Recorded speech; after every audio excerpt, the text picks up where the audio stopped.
Cette semaine, dans Carnet de santé, le droit à la santé de qualité pour tous est discuté à l'occasion de la Journée mondiale de la santé. Le docteur Taiwo Oyelade, chargé de mission technique au bureau régional de l'OMS pour l'Afrique, discute des stratégies visant à garantir des soins de santé de qualité pour tous. Et les experts affirment que le monde est confronté à une crise mondiale croissante en eau. De plus, saviez-vous que boire de l'eau peut réduire votre risque de crise cardiaque? C'est dans cette édition de Carnet de santé.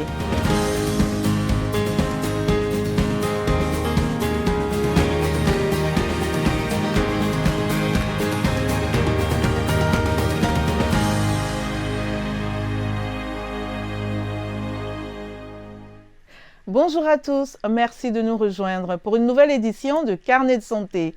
Plus de 4,5 milliards de personnes dans le monde n'avaient pas accès aux services de santé en 2021, selon l'Organisation mondiale de la santé.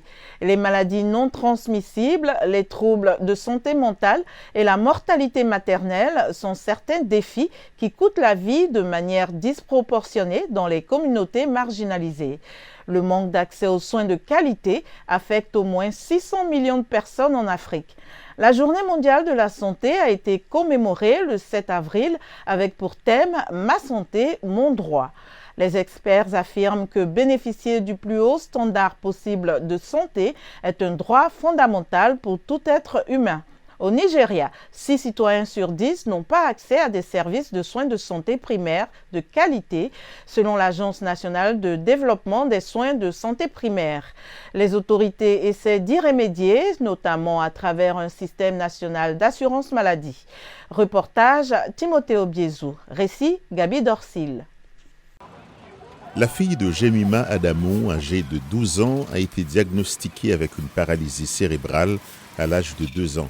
Cette maladie a affecté ses mouvements et comme Jemima Adamou n'avait pas les moyens de payer le traitement, l'état de sa fille s'est aggravé. Elle a commencé à marcher sur les orteils. Nous sommes allés à l'hôpital, ils ont dit que c'était une paralysie cérébrale. Nous avons commencé la physiothérapie en 2014 et nous l'avons suivie pendant 6 mois. Mais je n'avais pas d'argent pour continuer, alors nous avons arrêté. En 2019, un bon samaritain a payé une procédure de libération du tendon pour la fille d'Adamou, mais le soulagement a été de courte durée. Récemment, elle a été atteinte d'un ulcère gastro-duodénal et une fois de plus, il n'y a pas assez d'argent pour la soigner. Je n'ai pas d'argent pour aller plus loin ou faire des tests pour voir pourquoi elle a toujours cette maladie. Au moins, elle est censée aller mieux, mais elle se sent toujours faible. Selon l'Organisation mondiale de la santé, le Nigeria est le pays d'Afrique subsaharienne où la part des dépenses de santé est la plus élevée, représentant 74% des dépenses des ménages. L'écart est encore plus grand dans les zones rurales où des personnes comme Adamou luttent pour survivre. Il y a beaucoup de difficultés parce que beaucoup de gens ne peuvent même pas se permettre de voyager d'un endroit à l'autre. Donc, si vous regardez les choses sous cet angle, il y a déjà des inégalités. Le Nigeria a lancé un régime national d'assurance maladie en 2005 pour résoudre ce problème et garantir une couverture universelle pour tous.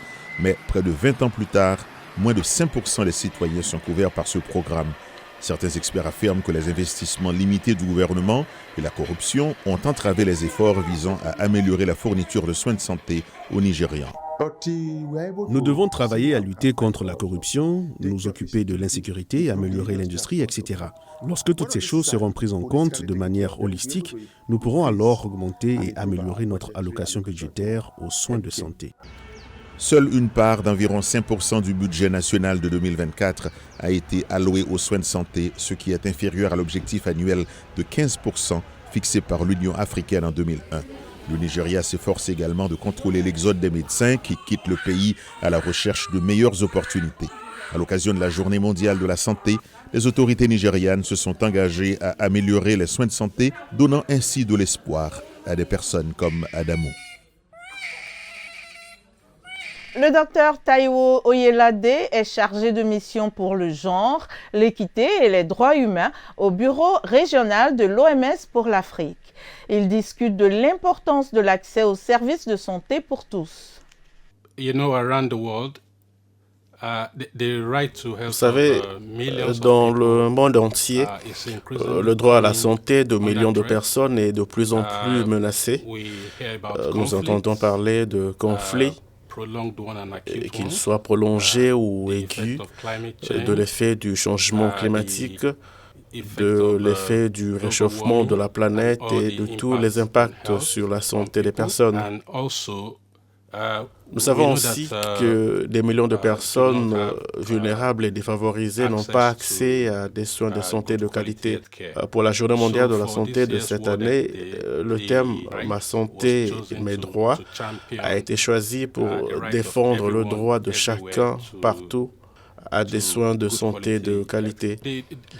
Le droit à la santé est le droit à un ensemble de dispositions sociales, y compris des systèmes de services institutionnels et un environnement favorable qui aide les gens à être en bonne santé, y compris un bon logement, de l'eau propre, de l'énergie, de la sécurité, de l'éducation, etc. Les plus grands obstacles sont l'incapacité à disposer des données suffisantes pour nous permettre de savoir qui sont les laissés pour compte, l'incapacité des gens à connaître le droit à la santé et enfin le manque de soutien de la part des communautés et des sociétés civiles pour aider les personnes vulnérables et désavantagées à revendiquer leur droit à la santé.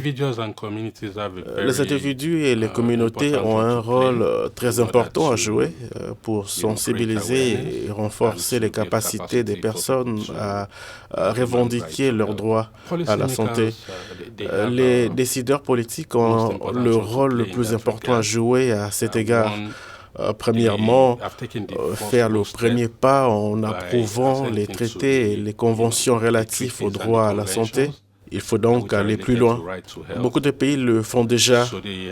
La constitution de l'OMS stipule spécifiquement que chacun, partout, devrait avoir le droit à des soins de santé de qualité, indépendamment de sa race, de sa religion, de sa classe sociale ou de son statut socio-économique.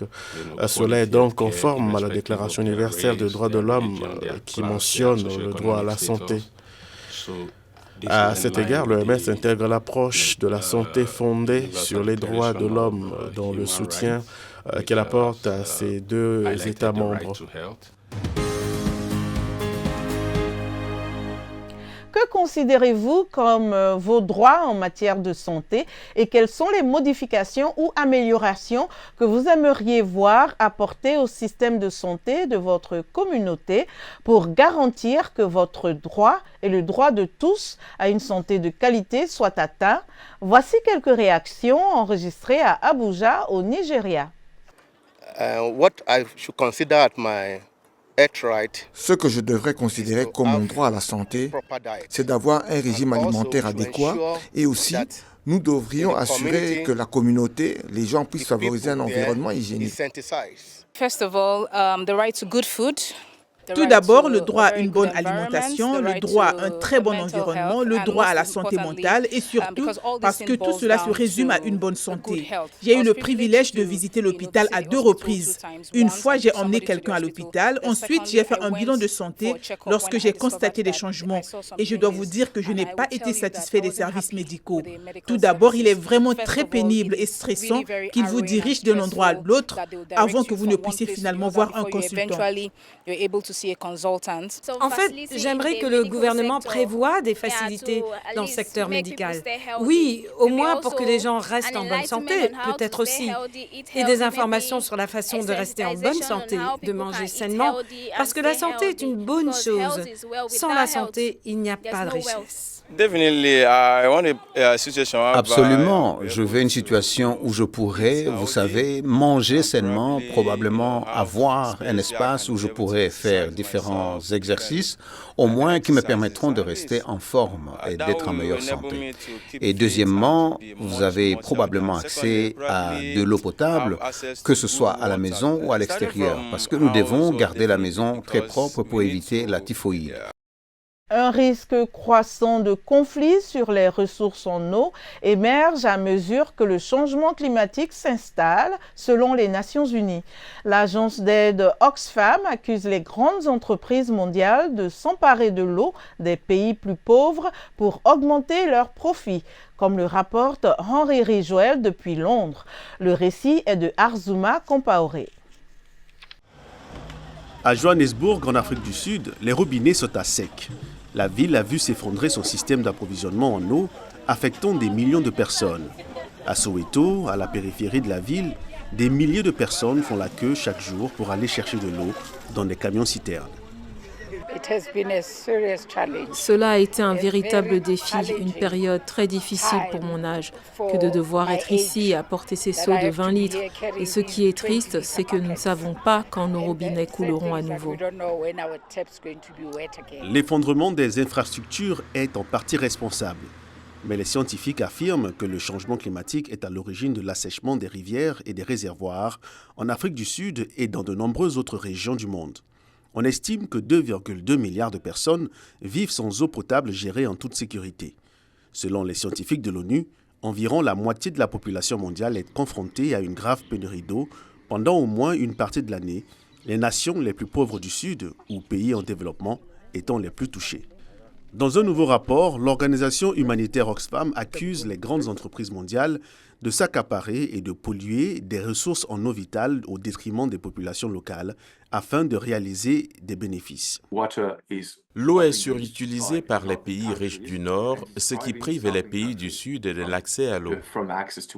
Oxfam accuse les pays riches et les multinationales de déplacer la pression de l'eau vers les régions les plus pauvres en extrayant l'eau des sources naturelles à des fins industrielles ou agricoles et en important des produits à forte consommation d'eau tels que les fruits, les légumes, la viande, les fleurs et l'eau en bouteille. Le rapport indique que l'agriculture représente 70% des prélèvements d'eau, notamment par le biais des systèmes d'irrigation destinés à soutenir l'industrie de la viande et les biocarburants. Mais l'analyse d'Oxfam suggère que le secteur privé ne parvient pas à réduire son impact sur les ressources en eau.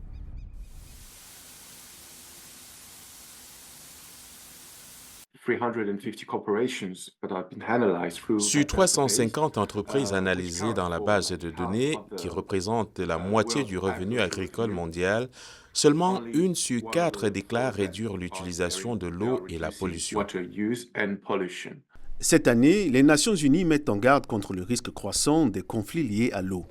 Les nations qui gèrent le changement climatique, les migrations massives et les troubles politiques doivent placer la coopération dans le domaine de l'eau au cœur de leur plan. Saviez-vous que boire 5 verres d'eau peut réduire votre risque de crise cardiaque? C'est ce qu'affirment les scientifiques des Instituts nationaux de la santé des États-Unis, NIH. Une étude menée par les chercheurs de NIH a révélé que boire au moins 40 onces d'eau par jour peut réduire le risque de décès par crise cardiaque de 41% pour les femmes et de 54% pour les hommes. Les chercheurs affirment qu'être suffisamment hydraté aide à abaisser les niveaux de sodium, ce qui est un précurseur de l'insuffisance cardiaque. Profiter du soleil le matin pourrait aider à perdre du poids. Une étude de l'Université Northwestern a montré que les participants exposés à la lumière tôt dans la journée avaient un indice de masse corporelle ou IMC plus faible, une mesure de la graisse corporelle basée sur la taille et le poids. Les chercheurs ont tenu compte du niveau d'activité, de l'apport calorique, de l'heure du coucher, de l'âge ou de la saison. Ils estiment qu'environ 20 à 30 minutes d'exposition à la lumière le matin entre 8 heures et 12 heures devraient suffire pour contrôler votre poids. Notre émission tire à sa fin. Pour plus d'informations et l'actualité, rendez-vous sur notre site web voaafrique.com. Vos questions et réactions sont toujours les bienvenues sur la page Facebook de VOA Afrique. Vous pouvez aussi me suivre sur X @linormoudou. Merci de votre fidélité à Carnet de santé. D'ici la semaine prochaine, portez-vous bien. À bientôt.